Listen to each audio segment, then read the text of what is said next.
Good morning. I want to add my welcome to you. Glad that you came to Bethany, Oklahoma, to Southern Nazarene University. How many of you, this is your first time to Oklahoma? Yeah, we get that a lot. I heard as I was getting ready this morning that today it would be 97 degrees, the hottest day so far on record this year.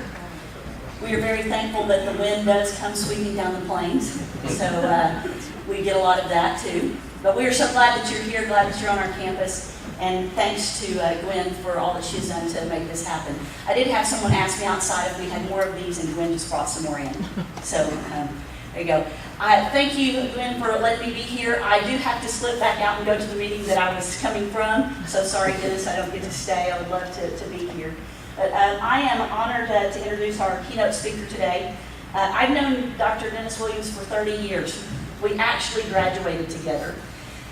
He was on the 3-year plan, and I was on the 5-year plan, so we didn't quite run in the same circles. But we've known each other for a very long time. In addition to the things that you can read about Dennis in the brief bio that's provided for you, Dennis is truly a jack of all trades. Now, I know that that statement is typically pejorative, but Dennis is truly an exception to that. Professionally, he is a historian by training. However, Dennis's portfolio extends to leadership development inside and outside the higher educational arena, collaborating with groups such as Culture Sync's Tribal Leaders to facilitate leadership intensives designed to help others become effective leaders in the communities in which they belong. He has done that nationally as well as here on our campus, and I'm a proud member of one of his tribes. So, he's also involved here in Oklahoma with an organization that's called Creative Oklahoma. It's a statewide nonprofit organization advancing Oklahoma's creative economy through creativity and innovation-based initiatives in education, commerce, and culture. And he recently participated in the International Creativity Network, which was held in Finland. He's also part of a nonprofit futurist think tank here in Oklahoma called the Da Vinci Institute, which has emerged as both a laboratory for the future and a center of visionary thought, attracting both a national and international following of inventors, innovators, idea junkies, and business leaders alike. And he currently serves as the editor of their blog. His core values include innovation, collaboration, and empowered contribution toward making the world a better place for all of its inhabitants. His strengths are found in ideation, strategy, learning, and arranging to get things done. And as the Vice President for Academic Affairs, I could not ask for a better dean for the College of Teaching and Learning. His work on this campus is as impressive and expansive. He is one of those, as Paul was talking about, he is what he does every day, and we're so thankful for that. For fun, he maintains a vegetable garden. He's been a beekeeper. That's my favorite one. He plays strategy video games on his phone and tells me all about it. He also participates in adventure racing, and that includes navigation, cross-country running, mountain biking, paddling, climbing, and some rope things. Like I said, he is definitely a jack of all trades. He's a husband. He's a father of 3 girls. I think that might be an adventure race. But I'm truly honored to work with Dennis. I'm thankful that we're on the same team, and I'm just blessed to call him my friend. And so, ladies and gentlemen, please welcome Dr. Dennis Williams.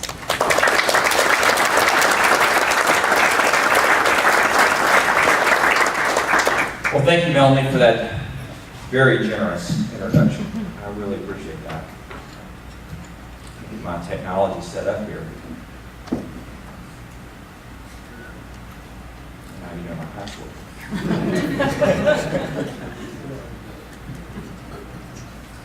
While this is loading, that's a bad sign. There we go. Okay, while this is loading, I just kind of have a question for you. How many of you intend to check your cell phone or your iPad or your computer while I'm talking for the next 30 minutes?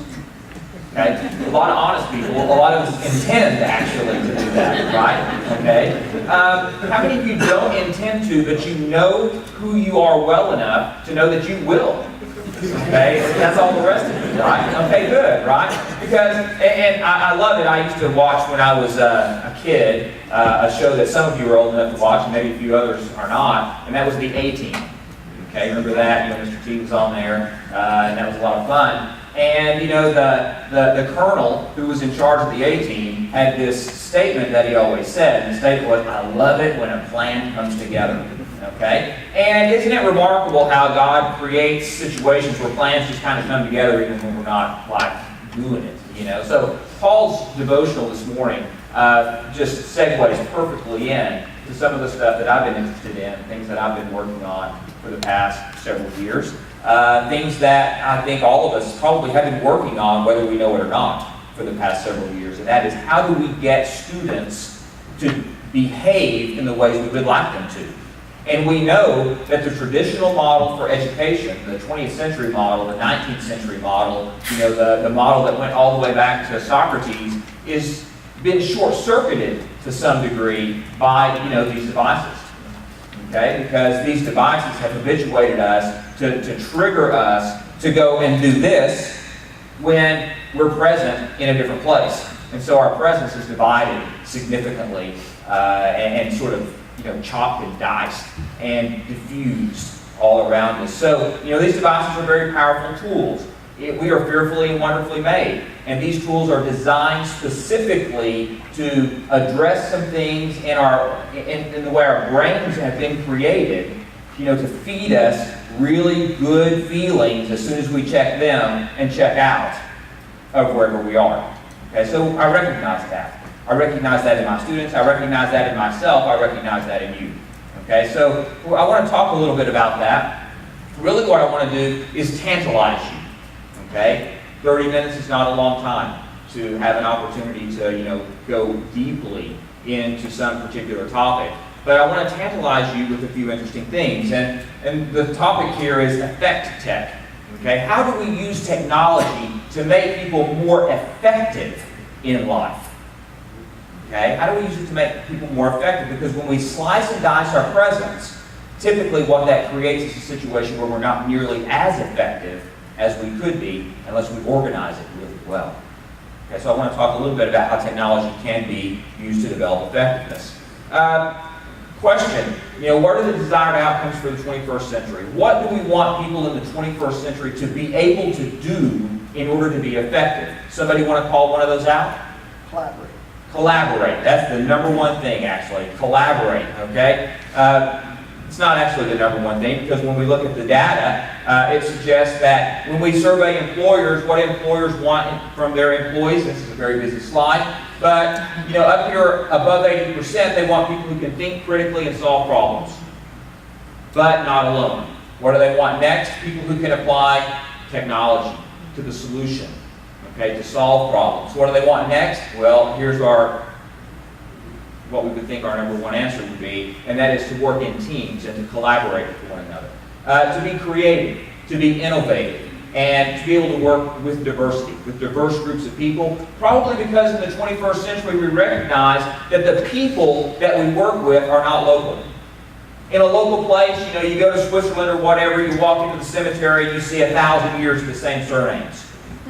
You come to the United States, you walk into the cemetery, and there's a period of time in which in that cemetery there are all those people who have been in families and lived and died generation after generation after generation. And many of you may have the experience where if you walked into a cemetery wherever you live, you would find no one that you're actually related to who has your surname, because you've moved there since then. Okay? We're not in those homogenous communities anymore. We're in very diverse communities. And the world is big enough that now we're collaborating and working with and trying to accomplish things with people who are not local with us. Zanzibar, you're an Oklahoman. You work in Oklahoma, you do Zanzibar work, but who do you work with? People all over the country. And where's the home office? Boston.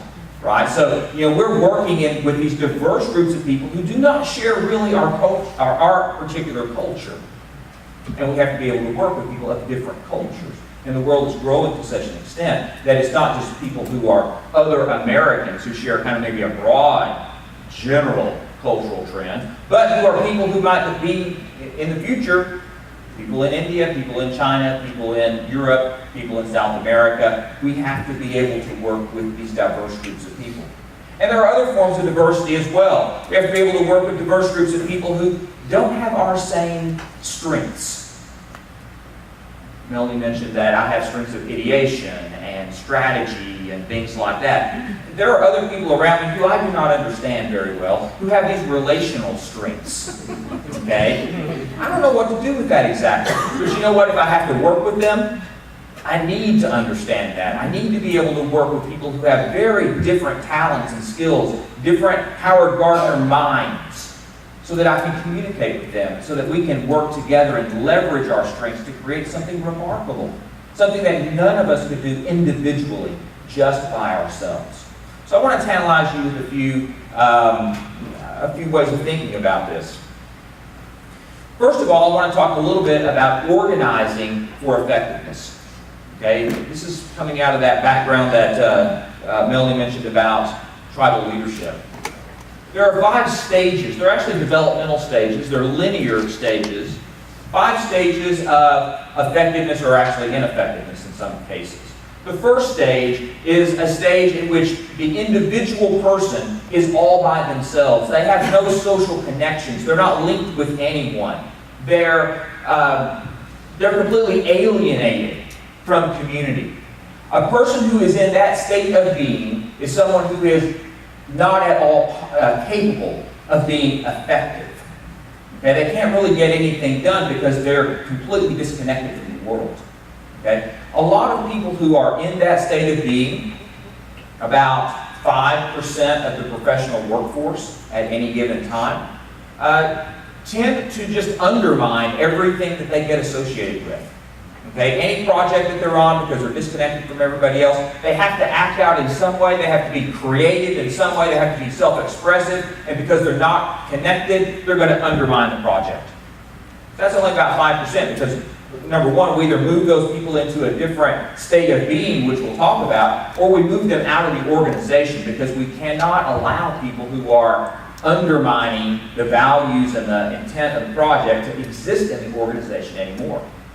But I want to suggest to you that every freshman student who walks into your campus, who comes from wherever they come from and comes to campus and has no friends to start with, they come to campus just like this.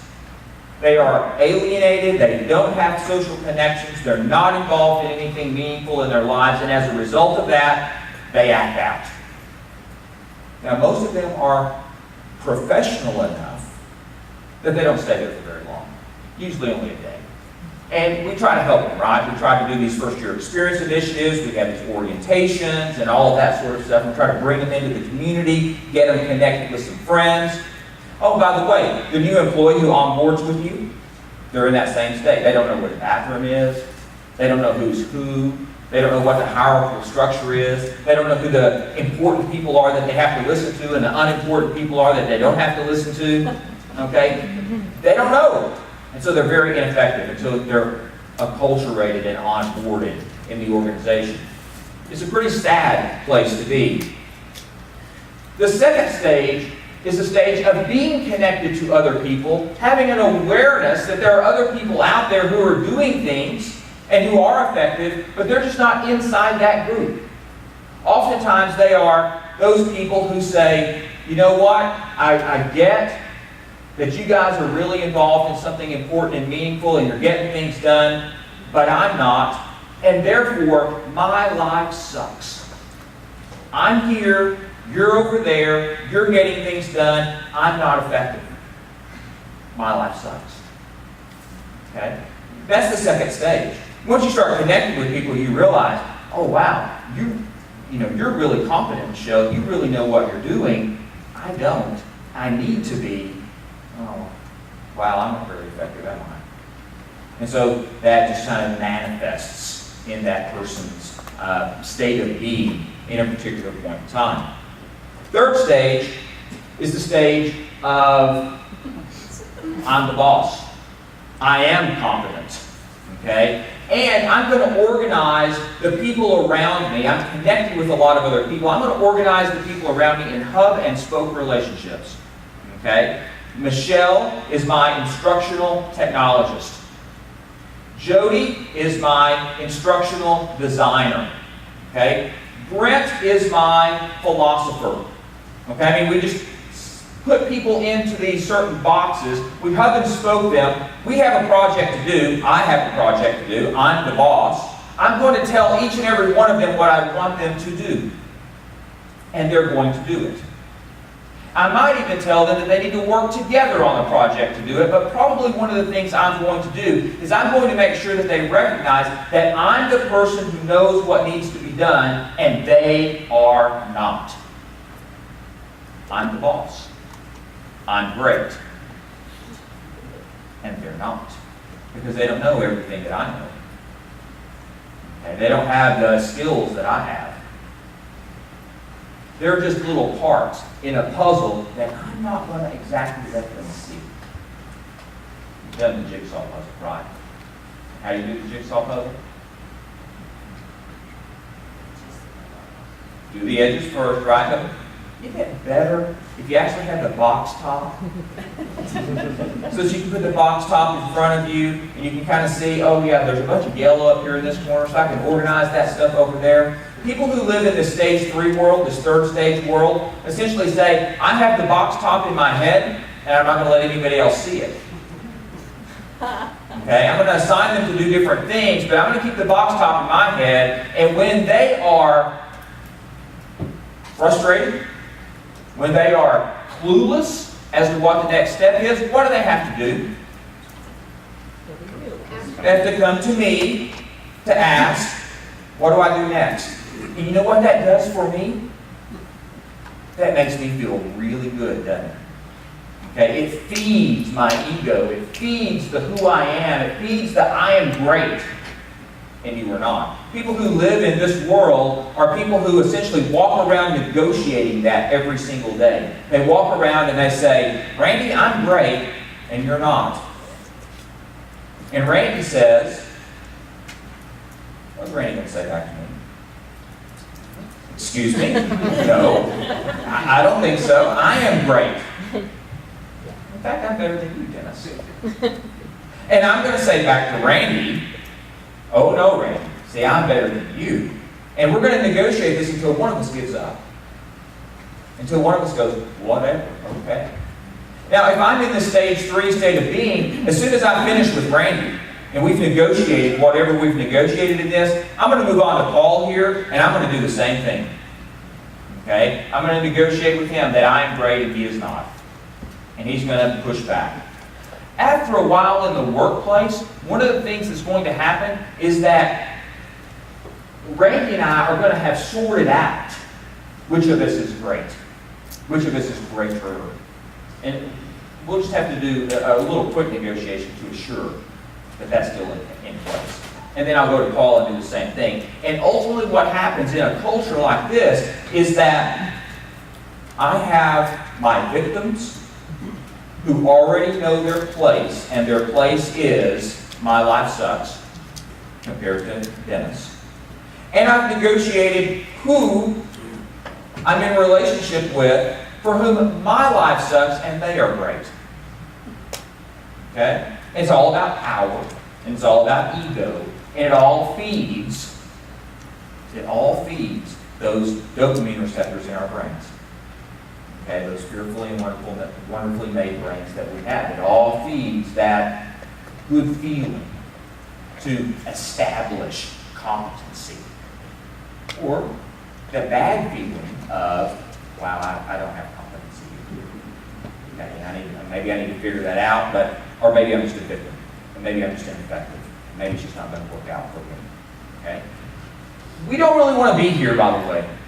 Okay? Except this is where about 50% of professionals in the workplace live day after day after day. It's about being the boss of something. Of being in control.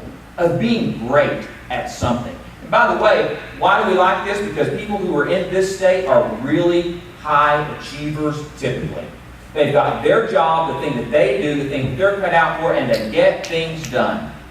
Why do they get things done? Because getting things done makes them great in their mind. And getting things done gets their boss to say to them, you're great. Thank you for that. Appreciate that. You've done a good job. Keep up the good work. Here's another assignment. okay, if I'm going to be great in the eyes of my boss, I've got to get this assignment done really well. How many of you have been there? And how many of you are there? Right? I mean, it's common. It's what happens. This is nature, by the way. Okay? It's just what happens. But that's not what the 21st century calls for. The 21st century calls for people who can collaborate and get things done. Notice that if I'm just in a relationship between Paul and I, for instance, Paul and I are going to have this ongoing battle with one another over which one of us is better. And we're going to spend an inordinate amount of time negotiating that. If I happen to have a power relationship based on hierarchy, based on the fact that I'm the dean and Paul's just a professor, right? Then I'm going to be able to use the lever of authority to make Paul do what I want him to do. And Paul, at that point in time, is going to say, my life sucks. Because I don't have autonomy here. Because I don't have the freedom to give my contribution. Because Dennis isn't listening for my contribution. Dennis is just telling me what to do. And he's evaluating me, he's assessing me on whether I do it his way or not. And the way Dennis does things, this person who is the boss, the stage 3 person, is Dennis hides from me what the criteria are for success. He keeps it in his own head. And I have to guess all the time. I'm constantly having to read his mind. How many of you are in a relationship somewhere in your life where the other person expects you to read their mind on some things? Seeing lots of smiles, I'm seeing lots of hands raised. Sure. How hard is that? Very frustrating, right? Very frustrating place to be. Because do you ever get it right? It doesn't seem like you do very often. It doesn't seem like I do very often. It's hard to do. Okay? The more effective way of organizing people so they can collaborate and get things done is to use something called a triad. Okay? To get 3 people together on a project. Because if there are 3 people in the room together, if it's Paul and Brent and I start being a bad actor, and I start saying, well, I'm the boss and y'all are going to do it like this, those guys can actually double team me and put me in my place. Yes? It's called peer pressure, oftentimes. Okay, no, we're not going to do it that way. And the interesting thing is, just in terms of social dynamics, one person cannot actually stand up to the unity of 2 other people for very long. So if 2 people say, no, we're not going to do it that way, I'm very quickly going to acquiesce on that. I may fight back for a little while, but if those 2 guys stay united in their, no, we're not going to do it that way, and no, you can't talk to us that way, and no, it's not going to work this way, then what I'm going to try to do socially is I'm actually going to try to sync up with them. I'm going to try to link up and figure out how we can work together. Because I need social acceptance. And so do you. And that's the way peer pressure works in middle school. And that's the way peer pressure works with adults as well. So if we can get 3 people together on a project and not just 2, if that happens for us, then we have an opportunity to get the energy of the group to work dynamically and get the job done. From an educational design perspective, what do we often do with group projects? How do those work? Well, we take a group of students, right, and we assign them to a group, and we give them a project, and we say, get it done, and they do what? You've seen it. What do they do? Well, they wait, and they procrastinate, and they do a lot of stuff, trying to figure out how to organize themselves, and this and that. But ultimately, what tends to happen is one person says, I'm great, the rest of you suck, and because I've got to get a good grade, I'm going to take this project and I'm going to do it all by myself. I'm going to take it over here and I'm going to do it, and it's going to be great because I'm great, and you suckers, I'm just going to resent you. Okay? You do the group feedback thing, and that's exactly what they say. So-and-so was too bossy, therefore I didn't really do anything on this project. Or I tried really hard to do something on this project, but they would never listen to me. They wouldn't take my contribution. And then so-and-so, the bossy person, says, well, you know what? I had to do all this project by myself because those people were lazy, good for nothing, couldn't make a contribution, etc., etc. Why do we allow that to happen? Well, we allow that to happen because we give people too small of projects.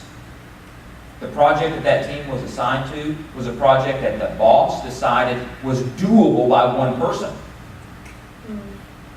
Okay? If the project is so big, so authentic and real, and too big for one person to do, we quickly come to after a little bit of churn, trying to figure out if we can actually do it by ourselves, we quickly come to, wow, I need a bunch of other people on this project. Now I need you. Now I'll work with you. Now let's figure out how we can get this done. The basic element, the basic unit of getting projects done that are too big for one person to do is the triad. And for bigger projects, multiple triads connected together, linked together, is a basic form of organization to get people working and collaborating with one another. If we get a behavior going where the first thing a student asks, or any of you ask when you're assigned a large project is, who else do I need to get involved in this project? I need at least 2 other people. We have set them up to behave in ways that will be very effective. If the first behavior, the first thing that happens when assigned a project is, how can I do this by myself? Unless that project is really small, it's not going to get done well. Okay, so that's something I want you to remember. Triads are really important. Finally, 5th stage. By the way, the triad people tend to have a saying. They say, we're great. We get things done. Okay. The folks at Jen's Bar, what do they say? Jen's Bar is great. We all at Jen's Bar are great. And they look over at Datatel and they say, those guys suck. Let me tell you why those guys suck. Okay, and then they have their litany. Okay? All right? There's a 5th stage out there, and the 5th stage is essentially, we link a whole bunch of triads together into a network. We let information flow freely through that network, and really remarkable things can get done. Most organizations never get here. Most organizations don't have the capacity to link a whole bunch of project teams together to really accomplish great things. Oftentimes because we don't let information flow freely. So if we want to build something great and that's really remarkable and really big and takes a lot of different skill sets, the information has to be able to flow very freely throughout the system. And we tend to allow individuals at different levels to stop the flow of information, to actually hoard the information and keep it from going out into the rest of the system. Those people are living in that 3rd stage. I'm going to keep it all right in my mind, not share it with the people who need to know, because information is power. And if I possess the information, I'm more powerful. If I give the information freely to you, I give up my power. And so individuals in the organization who live in that stage 3 world are individuals who will hold on to that information, not allow it to flow freely, and the project team over here working on the important part of the project that needs to get done won't have enough information to actually design their part to work with the rest, and the project falls apart. Organizations that get beyond that, where information flows freely through the organization, can make some remarkable kinds of products, can perform some remarkable kinds of services. And isn't that what we want our students to be able to do? And the answer to that, from the employer perspective, is absolutely. So we've got to understand some basic social organizational principles. Tantalizing you with this, right? Basic social organizational principles to help people, to set people up to be effective. Leave them by themselves, they will not be effective. Connect them with one other person, they'll be more effective than by themselves, but they won't be super effective. Connect them with 3 people, 2 other people, so there's a triad, you get greater effectiveness there. More information is able to be processed and work done. Connect triads together, let the information flow freely through those systems, and you can get some remarkable things done. Those people say, life is great.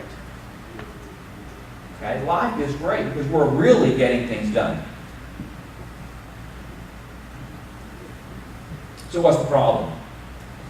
Well, the problem is the boss who's withholding information, who's always negotiating, I'm great and you're not, does not work in the triad, does not work triadically. Instead, what we have is the boss, in this case the professor in the 20th century classroom, is essentially saying, shooting information at all these students and victimizing them. I'm the boss, I'm going to tell you what you need to know, I'm going to test you on that information. I'm not going to show you the test in advance because that would be cheating. Okay? And I'm expecting you to process that and read my mind. Does that work well? Well, it works. Does it work well? Well, probably not. Why? Because there's a power relationship here. There's a power dynamic. And the flow of information is going one way. From me to you, without you being able to make a contribution.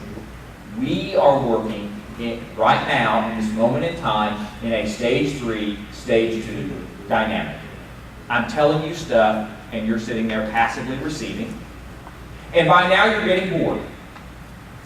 By now you're saying, okay, maybe this is relevant, maybe it's not. And what you really want to do is you really want to take out your phone. And you really want to go look at Instagram or something like that, because your dopamine receptors in your brain aren't getting anything from this talk. Right? And then that's just what it is. Okay? That's just kind of the way it works. Because you're getting more, potentially you have access to more rewarding chemicals in your brain by going out and hunting something down in this phone than having this experience. It's just the way it is. If we know that's true, what can we do? Now, that's the 20th century classroom, and this might be the 20th century online classroom. Right? The guy sits in front of the computer, and then there's the information flowing out of the computer at the guy, and he's the victim of the professor's design, which has an hour's worth a week of, maybe it's an hour's worth a day of lecture, okay, flowing out of the computer, okay? It's just information. 2 people working together. The professor is great. The student is not. How effective is the student going to be? Well, if the model of social organization that I've presented to you works, the student is not going to be in very good shape here. But that's the model that we have. And part of that is because of the platforms that we have, right? The computer, what does it look like?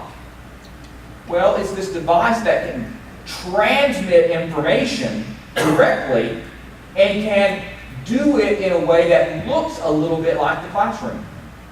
And we've had millennia of bosses, teachers, professors, disseminating information through lecture, and so we imagine that analogously, this is the way it should work. We should disseminate information through the medium of the computer and the internet into the student's mind, and in so doing, it will no doubt have some remarkable effect. But let's think about where the university, and I said it with a big U, right? The big university, the research one institution, where the lecture got developed in the 19th century, what it was really about. The 19th century university, as it developed, was a research-oriented institution. And the primary purpose of the undergraduate at that institution was to be the audience for the professor. Because the professor's over here in the study, working along, doing research, thinking new thoughts, but the thoughts are just all up there in the brain, and those up there thoughts aren't formed very well when they're just inside your brain. They're sort of mucked together. You need a way to express them and get them out, to make them organized and more clear, even to oneself. That's why writing faculty members say, you've never had a thought until you've written it down. Only when you write it down, you have the thought clarified to some degree in your mind. The lecture was that. It was so that I can go do my research and then I can clarify it to myself by having an audience for whom I have to prepare for it. But it wasn't about student learning at all in the 19th century German institution. It was about the professor having an audience and then having some labor to bring the students in and have them do some work that is too simple for me to do, but that I need to be able to process my additional thoughts on. But we're from Christian colleges. Most of us don't come from research-oriented institutions, but most of us were trained there. What's the Christian college about? The Christian college is about training, educating students to go out and do something remarkable in the world. It's about student learning, not professor teaching. And so we've got to short circuit some of those old habits, those old patterns of how we do things. We've got to transform them into something that's much more learning-oriented. So how do we do that? Well, I think because of the way the technology is constructing our world for us today, we need to hook higher education into the 21st century. A great little book that I recommend, actually, is written by a guy named Nir Eyal called Hooked. It's really about product design. I'm a synthetic kind of thinker, so I'm always casting about for new things that I can think about analogously. This book right here talks about how you design habit-forming products. He talks about things like, why is Instagram so wonderfully successful? Why is email successful? Okay, he talks about, the behaviors that we have that feed dopamine to our brains, which is really not very much a part of this book, but how we do the design process to make people addicted to our product, to make them want to go there first thing in the morning. First thing in the morning, I used to get up and go for a run. First thing in the morning, I roll over, turn the alarm off on my phone, open up. Is it Facebook? Well, not anymore because my mom's there. What is it now? It's whatever the next app is, right? And so we go to the phone. And then after about 30 minutes of surfing and hunting and getting all these wonderful rewards in my brain for doing these various behaviors that the app designer has designed the app to reward me for, then I go, well, do I have enough time for a run or not? Maybe not. Better get ready for work now.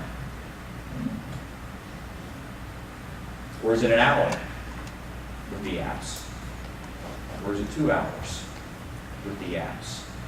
Because the apps are designed wonderfully to give me all kinds of beautiful rewards of dopamine in my brain.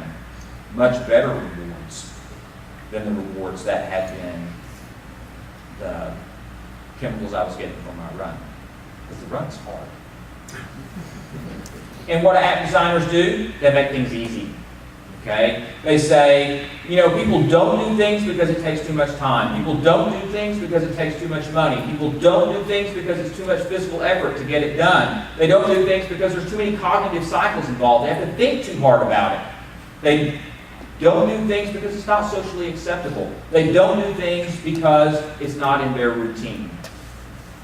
I went to the dentist to get my teeth cleaned last week. The dental hygienist asked me the same question she asked me every single time after cleaning my teeth. Do you floss? My answer, no.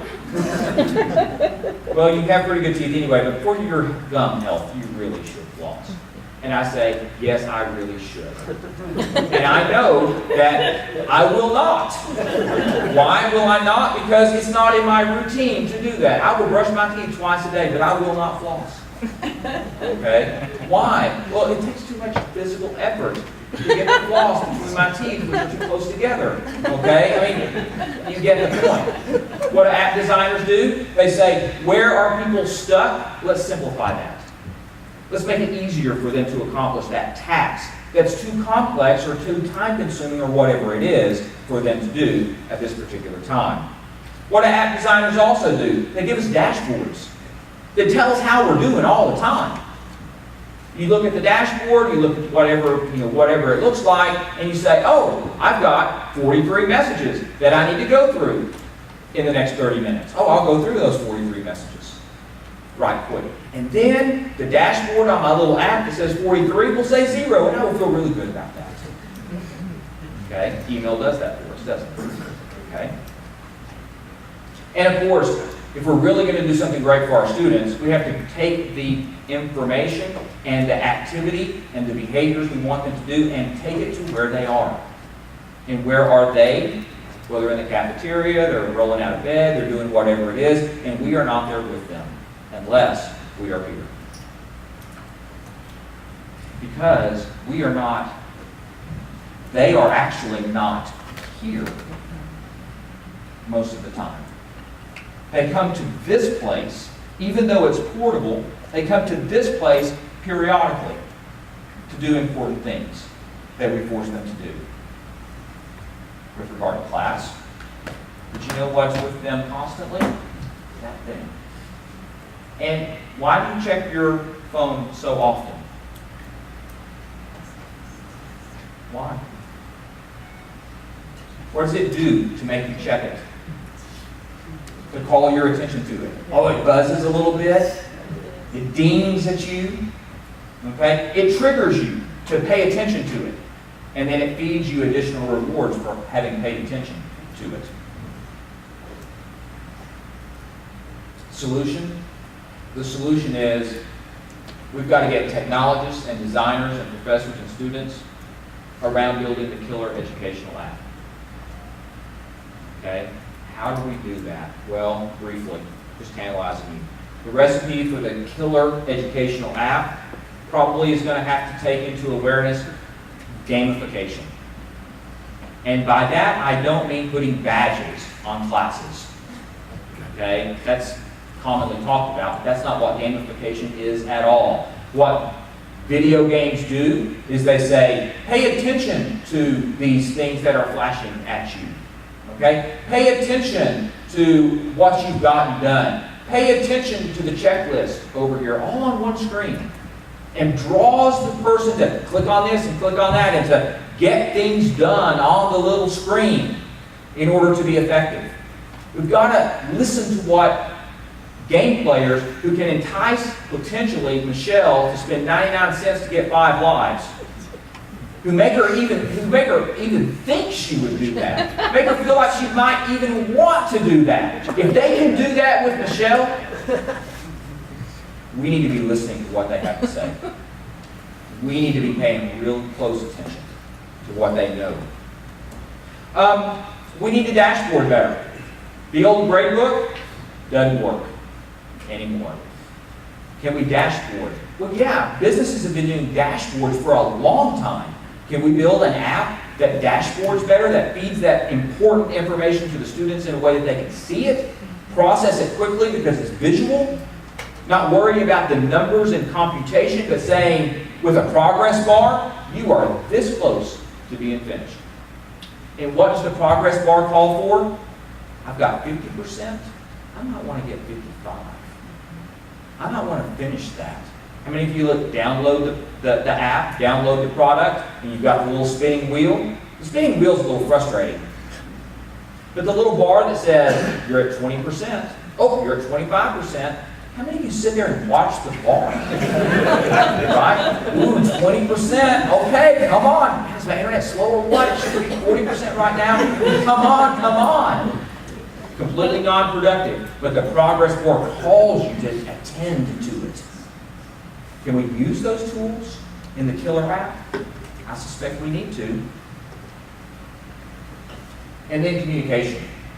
How do we get communication away from the place you go to receive communication to communication being to you all the time? All of our LMS systems have chat rooms. If you use Moodle, it's got chat. It's got forums. If you use Blackboard, it's got forums. It's got a chat feature. I know very few people who actually use the LMS chat feature. Why? Because you have to go to it, and that defeats the whole purpose of chatting. Okay? But there are apps out there, like the Line app, for instance, where you're in chat rooms and the thing, tells you you've got 100 messages in this chat room, and 40 messages in that chat room, and 35 messages in this chat room. They can be longer messages, not just 140 characters like Twitter, but they can't be so long that you can't digest them because you can't just type that much on your keypad.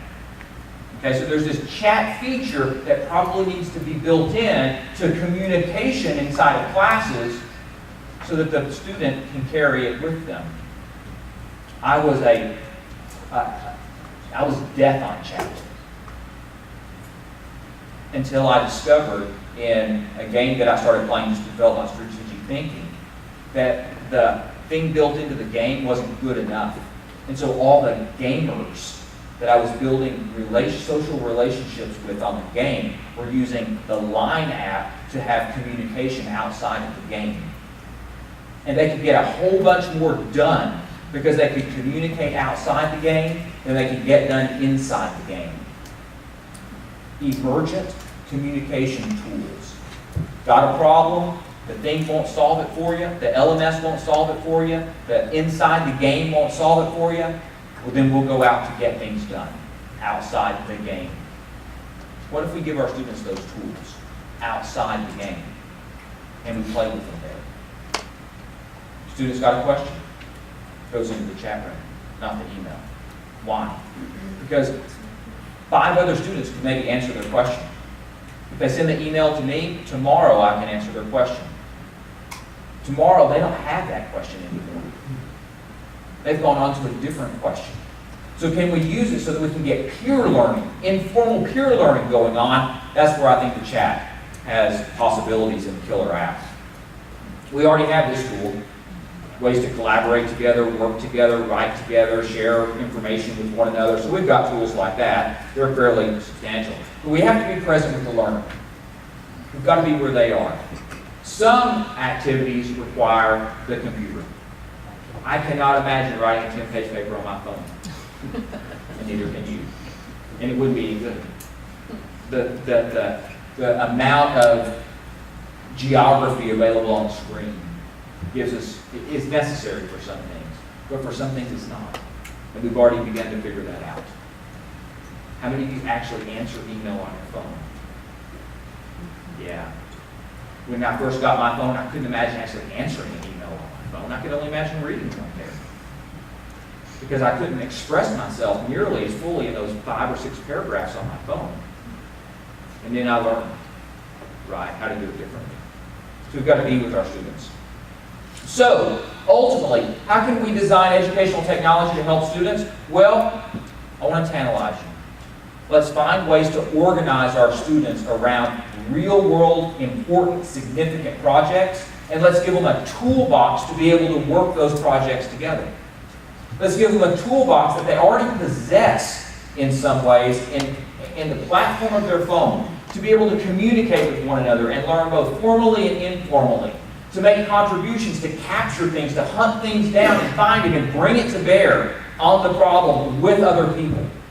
Let's feed them information constantly about how well they're doing to this point in time. Let's use those tools that are available to the gaming industry that they make a lot of money off of, habituating people to attend to their product. Let's find out what they know well enough that we can get our students to attend to our product in ways that we can't get them to attend to it now.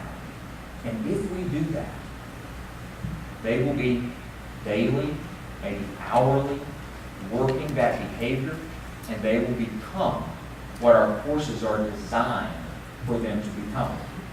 Otherwise, they will become consumers of Instagram or Facebook or Twitter or whatever it is, because they get that behavior more frequently. Okay? Any questions? Open the room. Yes? Do you know anyone doing that?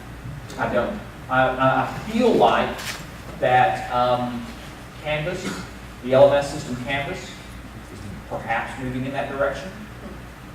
Okay, don't know that for sure. We've been doing a couple of years ago, we looked at Canvas and it was a little too new. But I think some of you may be using Canvas. I think they're moving in those directions a little bit. Okay. What about institutions? Not aware. Not aware. Probably are, but not aware. Yes. What about businesses and their training programs? Are you seeing this happen there? For onboarding processes, no, not so much. Okay. For some of that training that oftentimes happens, what I see mostly is push kinds of behaviors. Okay. Push information, get them to do a multiple choice test, something like that, but not using the sophisticated network of information possible. It's not to say it's not happening. It's just saying I haven't seen it at this point in time. Yes? Yeah, there's a book called Joy Incorporated. I've just barely started, so I can't say a whole lot about it. But philosophically, it's going into all the same thing you're talking about. It's a software development company in Ann Arbor, Michigan. They've become so popular that they do tours and conferences and workshops in the works. And you're talking the same language, different environments. So it may be worth your while to check it out. Yeah. Joy Inc. Joy Inc. Very good. I'll be downloading that onto my Kindle soon. It seems like some of the reasons why students engage in certain activities is their desire. Yep. And in the education setting, it tends to be an obligation. So how do you get that flipped around so that the student actually is desiring to do the activity around the learning, around the LMS? Yeah. Yeah, and I think I'll point back to Nerial's book called Hooked, because he talks about that. He says essentially behavior is a function of motivation, ability, and trigger. So how do you pull the trigger? How do you trigger a student to go, oh, I need to attend to this? How do you make sure that they have enough ability to actually perform the task? And then how do you give them sort of this innate itch to want to go scratch it with the class or with the activity? Okay, that's going to take that team of technologists and instructional designers, faculty, and students to work together to figure out how to make that happen. I suspect it's going to take a little bit of constructing a lot of assignments. So instead of saying to a student, go write a 12-page paper, you have 16 weeks. We scaffold that down to saying, give me a topic sentence tomorrow. Put it up on the Line app, and I'm going to +1 it if I like it. I'm going to +3 it if I really like it. And I'm not going to do anything if it sucks. And then the student puts that piece out there and then waits for the reward. But if the reward comes 2 weeks later, they forgot they put the piece up there. If the reward comes in 30 minutes, they're like, cool, I got that. And then they're ready to go on to the next thing. I suspect there's something in there of being able to get the feedback going so that they get the reward. And of course, the other side of gaming, it's not just video gaming, right? Who are the greatest gamers in the world? The casino industry, right? What do? They bring you in front of a machine. It's a completely mindless activity. You pump your quarter in, or actually you put your card in, and start punching the button on the machine. And what does the machine do? It says, sorry, sorry, sorry, sorry. Ooh, here's $1. Sorry, sorry, sorry, sorry. Ooh, here's another one. And you keep going because you want that reward. And it doesn't always come quickly. But it comes quickly enough to keep you hooked in. I don't know how to do that in education yet. I'm tantalized by it because it doesn't seem fair, but it works. So if it works, can we leverage it? I don't know. Yeah. Is there any concern with this model that as you're driving people or students back to the web all the time, and you're trying to, and the apps are eliminating cognitive cycles, that you're not really getting innovative thought, you're really just getting regurgitation of other people's thoughts? I think there is a concern for that, and I think that's where the faculty member has to keep the question in mind. What am I trying to accomplish? What's the real outcome? So, for instance, can we put a group of people together and have them have a conversation and then feed information out to the web? Well, that might be doing something different than. But the question is, how do we get them to hunt and feel good about hunting and gathering, then put it together and then ask them to do something cognitively with it, to process them somehow. That's where the game, the slot machine, is not asking for that. It's just asking for your money. So what do we reward? Well, the slot machine is asking, it is going to give you a reward for pumping quarters in. What are we going to reward students for? We're going to reward them for investment of cognitive cycles, not the investment of money. I think we can think about that more deeply. And I think we can find a place that will alleviate some of those fears, that we're actually reducing the ability of the student to think critically and deeply. I think we can get there, but I can't. We have to do it together. Yeah. Really enjoyed your presentation this morning. And whenever you would say something really intriguing, I would write it down. And then if you said something that even went further than that in my mind, I would grab my phone and start following that thought. Because I zoned out from your next thought Yep. and knew that my mind was going to follow that thought. Yep. And I wanted to see more about it on my phone. Yep. Which is kind of what you've been getting at all along. Mhm. So I don't know how you've perceived that, if you see me sitting here on my phone, if you think I'm on, playing a game or whatever, Right. or if you think I'm engaged. Uh-huh. Where I feel like I'm engaged. So my question is, and you can, just more information is what I'm seeking at this point, but I'm thinking, is that something that should be cultivated as me as a learner and in this classroom environment? Or is there issues there that you may say, I don't think I want you doing that. I'd rather you just listen to me. Does that make sense? Yeah. Can you speak to that any? Yeah, and I would say, not my habit, but my belief is that you will go to your phone to follow something else up, or you will go to your phone to get away from something that's not rewarding you. Okay, so maybe that synchronous classroom environment has to be engaged in such a way, created in such a way, that we're actually cycling through different kinds of activities rapidly enough to keep people engaged on the task. But they can't just be any activity. They have to be clearly designed activities to keep people plugged in and give people an opportunity to sit back, process, and go, oh, I need to take a note on this. So we might be slowing some things down in order to get things to work appropriately. And I'm being called out. So. Yeah, we're out of time. He's going to be around, so catch Dr. Williams and continue the conversation. I knew this would be an outstanding talk. The only thing that surprised me was his level of knowledge of the casinos. So I'm a little scared about that. Thank you. I know you want to give him a hand.